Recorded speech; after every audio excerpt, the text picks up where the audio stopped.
지난 9월 17일 파주시 연다산동에서 국내 최초로 아프리카 돼지열병이 발생한 이래 파주의 돼지는 이제 한 마리도 남지 않았습니다. 무려 10만도 가까운 돼지들이 살처분되고 지금 이 시간에도 야생 멧돼지들이 죽어가고 있습니다. 그러나 이런저런 추측이 있을 뿐 아직까지 그 발생 경위에 대해서는 명확히 밝혀진 바가 없습니다. 그런 가운데 그 경위를 밝힐 수 있을 것으로 추정되는 중요한 단서가 저희 취재진에 의해 포착되었습니다. 9월 17일 아프리카 돼지열병이 발생했을 당시 정부에서는 인근 3km 이내에는 돼지 농장이 없다고 발표했습니다만 사실은 그렇지 않았습니다. 파주시 오도동의 한 야산에 자리한 무등록 농장입니다. 이 농장에는 지난 10월 4일까지 26마리의 흑돼지가 있었습니다. 10월 초 무등록 농장 전수조사 때까지 실태 파악이 전혀 되지 않았던 것입니다. 음식물 잔반을 담은 통이 여러 개가 있는 것을 볼 때 이 농장에 있는 돼지들은 음식물 잔반을 사료로 먹고 있었던 것입니다. 이 농장의 주인은 식당 등에서 음식물 쓰레기를 수거해서 처리업체에 맡기지 않고 돼지들에게 그냥 주고 있었던 것입니다. 동물들을 주고 남은 음식물 쓰레기는 농장 주변 곳곳에 매립하거나 버려져 있습니다. 농장 입구에 버려진 흑돼지, 흑염소라는 간판이 있는 것으로 볼 때 오래전부터 이곳에는 이런 방식의 사육이 이루어졌다고 미루어 짐작할 수 있습니다.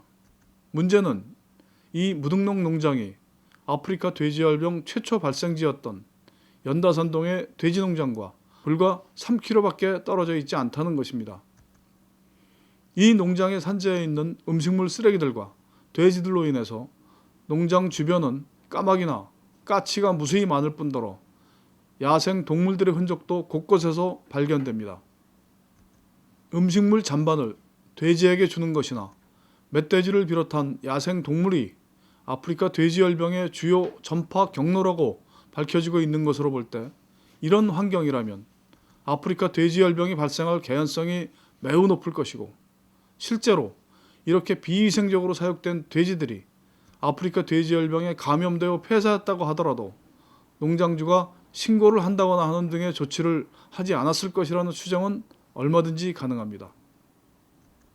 이 같은 사실은 10월 19일에 발견된 이 농장에 걸려있는 멧돼지의 가죽을 보면 더욱 분명해집니다. 가죽의 상태를 보면 도살된 지 얼마 되지 않은 것으로 보입니다. 흑돼지예요, 멧돼지예요? 흑돼지요. 근데 저거 멧돼지는 왜 저기 있는 거예요? 예? 저거 멧돼지는 그러니까 이거 치우고 얘기를 해요. 이런 거 치우고. 이 농장의 돼지들은 10월 4일 모두 숨에 살처분됐음에도 불구하고 취재진이 목격한 10월 17일에 멧돼지의 가죽이 있었던 것입니다.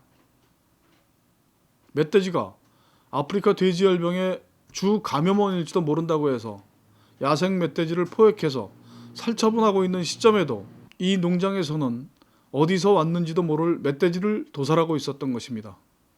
어쩌면 죽은 멧돼지의 사체를 분해한 것인지도 알 수 없습니다.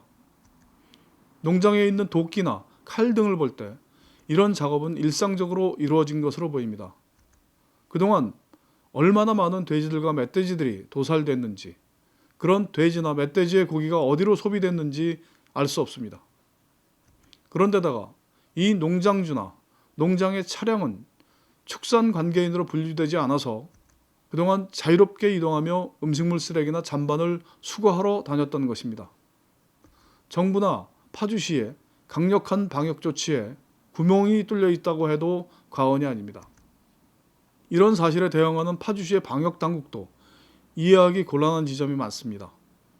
10월 18일 취재진이 촬영한 멧돼지 가죽 사진을 제시하였지만 방역 차원에서 조사하고 접근하는 것이 아니라 밀렵이나 환경보호 차원의 문제로 치부하고 해당 부서에 책임을 떠넘겨버리는 태도에서는 그동안 강력한 방역을 어떻게 해왔는지 미루어 짐작할 수 있습니다. 방역 당국에서는 구멍 뚫린 방역 체계를 다시 점검하고 이런 무등록 농장에서 그동안 폐사한 돼지들이 없었는지와 함께 최초로 발생한 돼지 농장과의 연관성이나 이 농장주의 이동 동선을 조사하는 등의 면밀한 역학조사가 필요할 것으로 보입니다. 이런 사례는 파주에만 있는 일이 아닐 것이기 때문입니다.